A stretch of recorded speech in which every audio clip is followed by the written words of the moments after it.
In this final part, we're looking at lists in greater detail due to their value in Python. These methods, or functions on objects, in this case, they are list functions. There are some new methods that we haven't covered yet.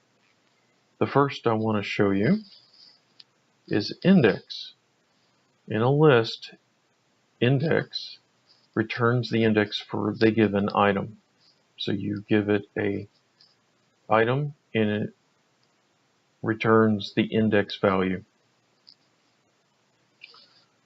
The sort method reorders the list, and the reverse method actually reverses the elements in place. These will come in handy as you get more and more into programming.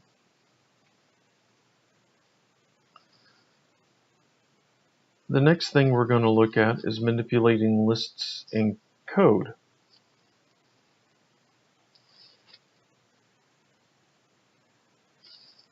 In this instance, what we do is we declare a list in empty, and the reason we do that is because we want to use the append command. If we didn't do this beforehand, we'd get an error on squares because Python would not know what type of data squares is. So in this example, we declare blank squares. We basically start with number 0 and go through 9. And what we're doing is we're appending to an empty list the square, remember the double asterisk as an exponent, the square of whatever that number is. So square of 0 is 0, square of 1 is 1, square of 2 is 4, and so on and so forth. You get what the squares are.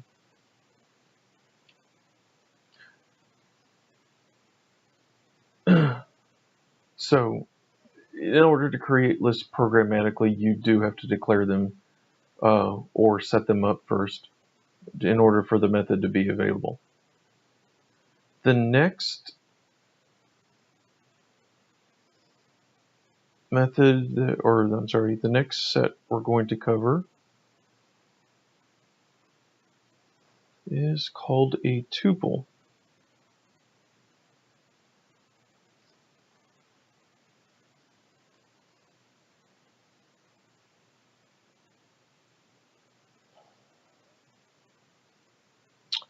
What a tuple is a list of values, but the values do not have to be the same type like strings or integers.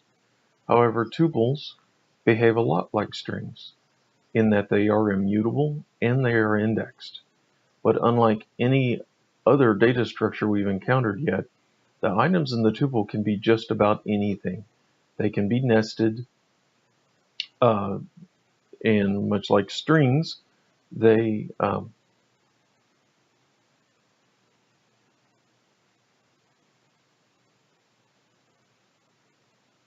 cannot be changed. They are immutable. As you can see, there's plenty more in this tutorial with regards to strings and lists and tuples and even sequences. The problem is trying to learn everything all at once can get very inundative. Just too much information, and how am I going to use this?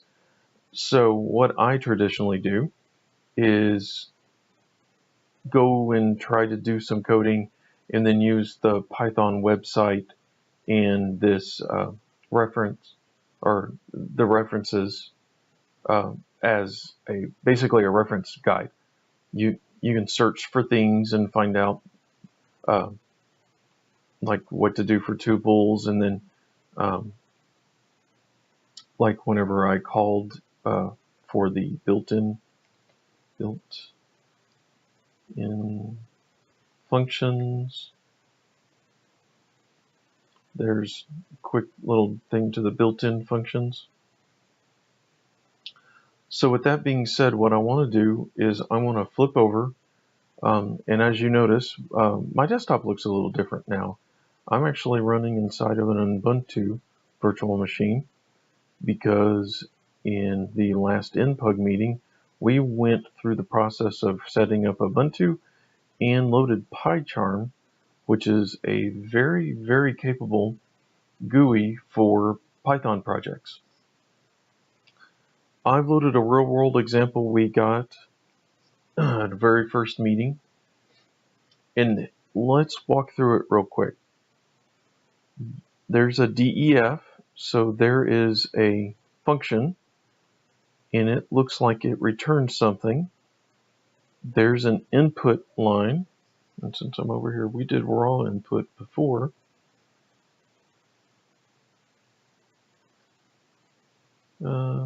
This function does not catch user errors, input reviews. Yeah. So input asks for a number, sticks it into a variable. Output gets called to this function, which apparently does something along the lines of a method. And in fact, we notice that this is a multi-line string. There's our three asterisks, or our three ticks. There's our three apostrophes indicating that this is a multi-line string. So we know it's a string, and we know that whenever a dot is issued on a type and then a word, that's usually a method. So what we have is a string method here, and it's indented, right? Well, the next thing's not after that, so this returns whatever split lines does. Let's go look at that real quick. So in my built-in types, a string.splitlines returns a list. We know what a list is, of the lines in a string breaking at the line boundaries. Well, okay, so there's different lines here, right? So it returns a list with an entire line as an item in the list, as a string in the list. Okay, well that's cool. It's set, so output's going to be a list. We set a couple of variables, and then we do a for command. Now, what do we know for is really good for? We know for is really good for stepping through the items in a list. So sure enough, output, and we're going to start with 1, and we're going to go all the way to the end. And we're going to create a string variable called line. Now here's another one. We're going to call a split. Well, what does split do? Split returns a list of words in the string using a separator as the delimiter. If sep is given, consecutive delimiters are not grouped together. If sep is not specified or none, a different splitting algorithm is applied. It runs consecutive whitespace as a separator. Whitespace are spaces. And lo and behold, look what we have in between our lines. Consecutive white spaces. So we set a variable of temp to be a list, because split also returns a list, of the lines coming from output. So we're feeding in one line at a time, and then we're splitting that up into individual lists. Now, the output shown is a list of show IP BGP summary, and it reports how many prefixes it learned from a certain AS or autonomous system. So the AS is the third column, so these are our AS numbers. And the last item in our string is prefix received. So this is an integer of the prefixes received. So what do we want to do? We entered a autonomous system here. So what we want is a comparison with what we entered to each line looking for what we entered here. How do we do that? We do an if. If the integer, now remember these are strings, so we have to declare our list of the split up line, the second index, or the third column, get an integer. If that equals our entered number, then we increment a count. Oh, I'm sorry, we give a count, but we increment it. Now we've noticed that there's a plus equals. Plus equals is an arithmetic function inside Python, much like equals is. Let me see if I can get into Python arithmetic.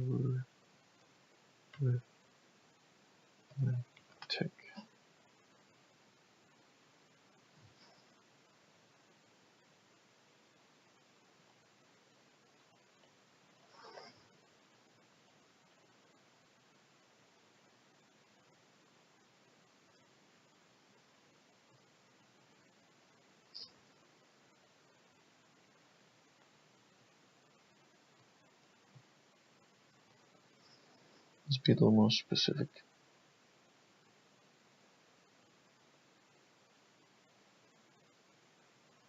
Okay. Well, since I can't directly find that, let's go here. Let's go here. Let's go here.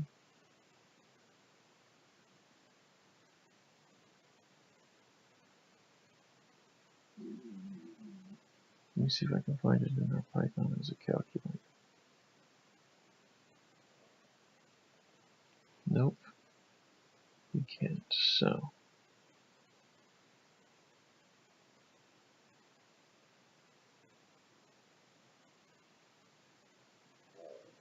let's try mathematics.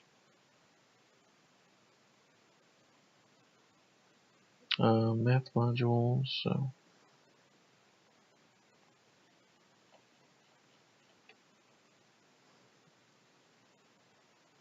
let's try our library reference.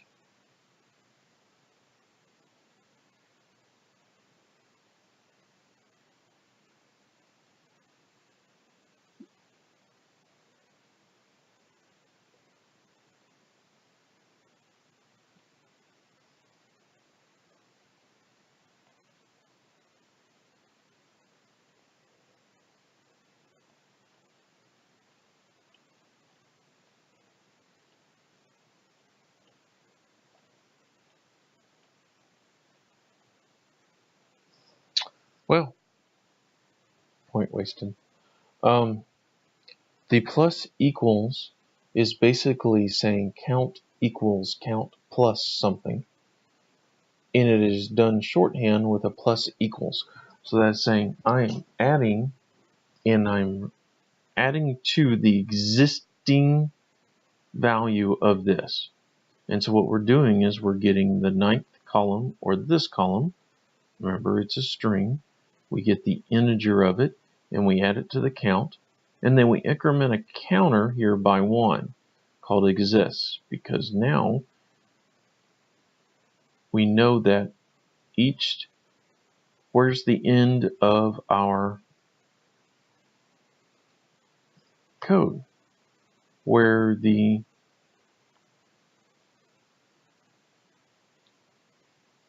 indentation ends, right? So where's the for indentation ends? Right here. So now, after the for runs, and this if fires each time, testing for this, whenever it finds it, it just increments some variables. Now we test for one called exists to determine whether or not we've got this. And here's a new method, format. Format basically allows you to pass variables and put them into brackets as you go. Note this print statement. Has a bracket here, has a bracket here, and we pass count and NEI.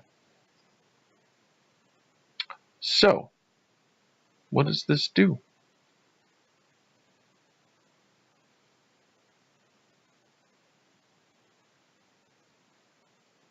We enter the AS to search. Well, let's do 2442. We are learning 8 prefixes from code 442. Well, let's check that out. There's 1. There's 7. Wow. So everything did like it was supposed to. Now we could wrap this in a while and say enter a negative number or enter a string to cancel, and then do an if, and then remember those break and continue commands. We could essentially do a break in order to get out of or get out of the loop, or wrap all of this into a while type of system. So at any rate, just kind of a real world example of how you can use an input and format it, or look for things in the formatting to return something useful. This is particularly handy for being able to get in and look at setups, for example, VLANs or things like that inside of outputs from a router. With that being said, that pretty much ends my Python tutorial. I hope you've enjoyed it, and look forward to working on future projects with you all. Thank you.